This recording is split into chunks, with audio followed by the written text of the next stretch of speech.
자, 이번 시간에 지난 시간에 설명드렸던 소득 처분에 대한 사후 관리 내용 중에 상여 배당 기타 소득 처분이 발생했을 때 그 소득 처분에 의한 내용을 원천징수 신고하는 방법에 대한 부분입니다. 교재 137페이지고요. 임직원에게 귀속되는 소득 중에 상여로 소득 처분된 금액은 인정상여로 해서 근로소득으로 봅니다.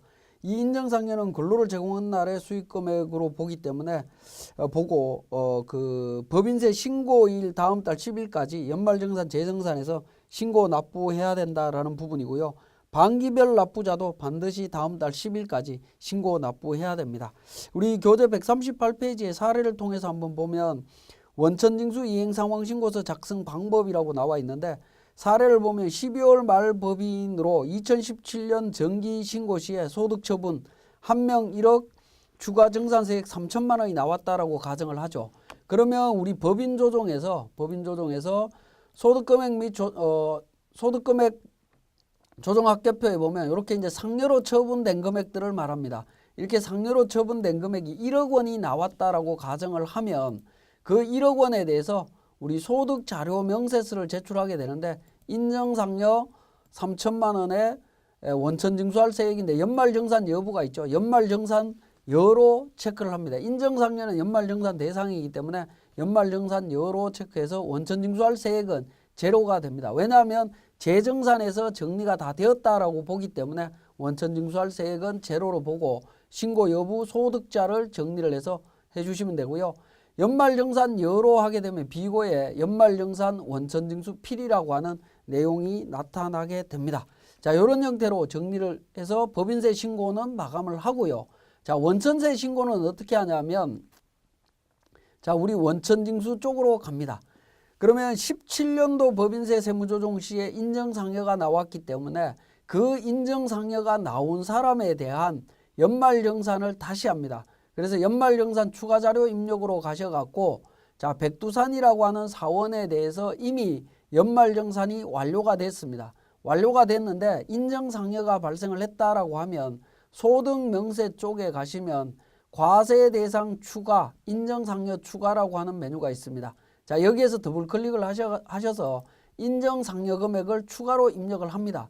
그러면 추가로 입력하면 연말정산 입력에서 나온 결정세액 482만 6,808원이라고 하는 숫자보다 얼마의 세금이 늘어나는지를 계산을 하시면 됩니다. 자, 인정상여 금액이 지금 우리 자료에는 1억 원이다라고 주어져 있습니다.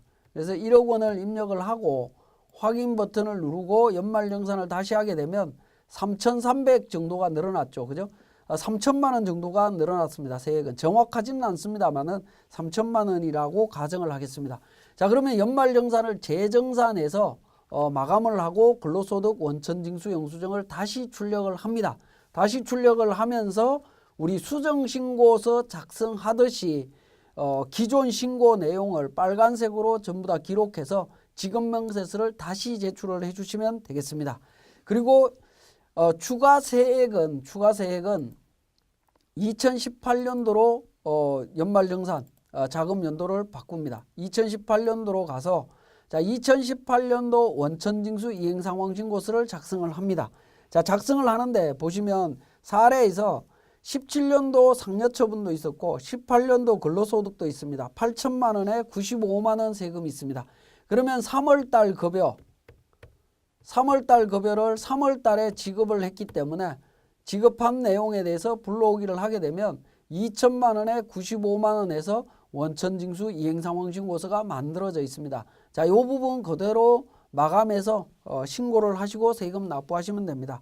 그리고 인정상여에 대해서는 2017년도 귀속인데 2017년도 귀속분을 원천징수 이행상황신고서에 표시하실 때에는 귀속기간을 2월달로 표시를 합니다. 귀속기간이 2월달인 경우는 전년도 연말정산 대상 소득과 당해 연도 2월달 근로소득이 합쳐지는 개념으로 이해를 하시면 됩니다. 지급은 법인세 신고일이 지급기일이기 때문에 3월달입니다. 자, 이렇게 해서 데이터를 불러오게 되면 1억 원 기준으로 1억 원 기준으로 3천만 원 추가 납부세액이 나왔다라고 해서 원천징수 이행상황신고서를 만들어서 신고를 하시면 됩니다. 그래서 결과적으로 상여처분이 있을 때에는 귀속기간 3월과 지급기간 3월, 귀속기간 2월과 지급기간 3월로 해서 원천징수 이행상황신고서가 2장으로 만들어진다라는 겁니다. 2장으로 만들어지고 그 2장을 각각 신고를 해주시면 됩니다. 그 내용이 교재 139페이지에 사례로 정리가 되어 있습니다. 140페이지에 법인세법에 의한 소득처분이 있는 경우에 반기별 납부자도 매월 납부자와 동일하게 소득처분의 원천징수 시기 다음 달 10일까지 정리해야 된다라는 부분 말씀을 드리고요. 제가 한 가지 말씀을 안 드렸는데 원천징수 이행상황신고서 작성할 때 귀속기간 2월로 정리를 하실 때 연말정산분에 1억 원과 3천만 원 입력을 했습니다. 세금을 그죠? 이렇게 수동으로 입력을 했습니다. 수동으로 입력했는데 이 내용이 소득처분과 관련되는 부분이죠. 소득처분과 관련될 때는 중간에 신고 구분란에 소득처분이라고 하는 부분에 체크 표시를 해주셔야 됩니다. 체크 표시를 해주시면 원천징수 이행상황신고서 신고된 내용을 과세관청에서는 이 내용이 법인세 때 세무조정에 의한 상여처분에 의한 원천징수 내용이구나 확인하실 수 있습니다. 확인하기 때문에 요 신고 구분에 소득처분에 표시가 되어야 된다라는 점 다시 한번 말씀을 드립니다. 141페이지에 지급명세서의 수정 작성 및 제출이라고 해서 소득처분된 상여로 인하여 증가된 근로소득에 대한 지급명세서는 당초 제출된 지급명세서에 소득처분된 상여금액을 반영해서 수정신고서 작성 방식으로 작성해서 지급명세서 다시 제출합니다. 언제까지? 가능하면 다음 달 10일까지 제출을 해주시면 됩니다. 141페이지의 5번째 소득처분에 의한 배당, 기타 소득의 원천징수 신고 방법입니다. 배당이나 기타 소득으로 처분된 경우에 각각의 귀속자의 배당 소득, 기타 소득으로 처분하면 되는데요. 자, 배당 소득과 기타 소득의 귀속 시기 및 지급 시기는 법인세 과세 표준 신고 기일이 됩니다. 그리고 신고 기일에 다음 달 10일까지 신고하면 된다라는 거죠. 자, 그렇기 때문에 사례를 보면 12월 말 법인으로 2017년도 정기신고 시에 기타 소득, 배당과 기타 소득이 각각 1억과 5천만 원 있었다라고 하면 3월분 근로소득에 대한 부분 신고를 했을 겁니다. 그죠? 원천징수 이행상황신고서 만든 게 있습니다. 자, 이 내용을 통해서 기본적인 근로소득 신고를 했고요. 하단 부분에 기타 소득과 배당 소득을 신고를 하게 됩니다. 이때 신고하실 때 소득처분이라고 해서 표시해서 신고를 하시면 됩니다. 그러면 기타 소득과 배당 소득은 소득처분과 관련되는 거다라는 것을 우리 국세청에다가 보고하는 거다라고 이해를 하시면 되겠습니다.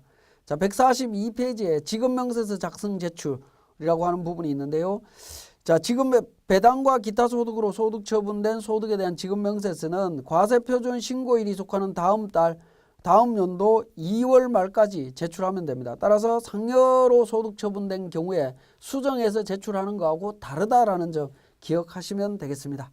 자, 지금까지 소득 처분에 의한 상여, 배당, 기타 소득에 대한 원천징수 신고 방법에 대해서 설명을 드렸습니다.